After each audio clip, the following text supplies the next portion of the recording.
Israel melancarkan serangan yang menargetkan militan Hizbullah di pusat kota Beirut. Sementara di selatan Lebanon, 2 pasukan penjaga perdamaian PBB dari Indonesia terluka akibat tembakan tank dari Israel. Kehancurannya serupa, tetapi ini adalah Beirut, bukan Gaza. Dalam perburuan militan Hizbullah, Israel selama berhari-hari telah meluncurkan serangan udara di pinggiran selatan di ibu kota Lebanon yang dikuasai kelompok itu. Israel kemudian bergerak ke pusat Beirut, menyerang daerah padat penduduk, menewaskan sedikitnya 22 orang.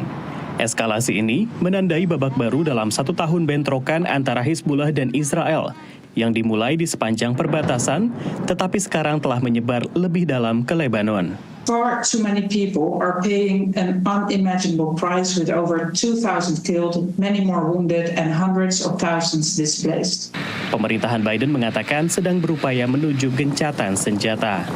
Gedung Putih mengatakan tidak ingin melihat Lebanon berubah menjadi, mengutip, Gaza baru. Namun Amerika Serikat juga mendukung upaya Israel untuk membongkar infrastruktur Hizbullah, proksi Iran di Lebanon. Menurut Gedung Putih, kedua tujuan tersebut bisa dicapai sekaligus. Militer Israel mengatakan yang disasar adalah Hizbullah, tapi sebagian pihak menyoroti dampaknya secara luas.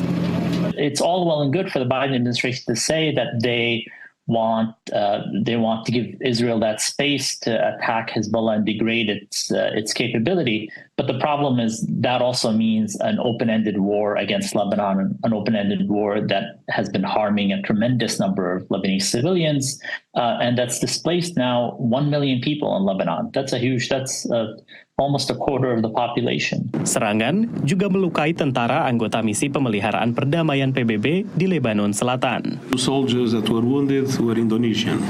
Obviously, I condemn the fact that there was shooting against the UN premise, wounding 2 peacekeepers, which is a violation of international humanitarian law. Indonesia juga mengecam.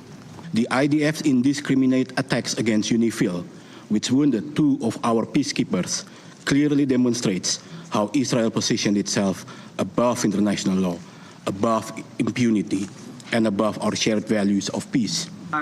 VOA bertanya kepada Presiden Biden tentang insiden ini. Asking Israel to stop hitting UN peacekeepers? Absolutely, positively.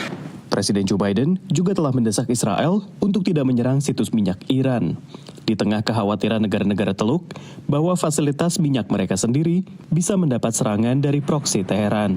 What Israel has shown us is that it has a lot of cards, and it could play any number, any of them. It's also shown that it will go against U.S. wishes. So I really think everything is on the table at this point. Media pemerintah Suriah juga melaporkan bahwa serangan udara Israel menewaskan sedikitnya 7 warga sipil di ibu kota Damaskus pada hari Selasa. Dari Washington DC, demikian laporan tim VOA.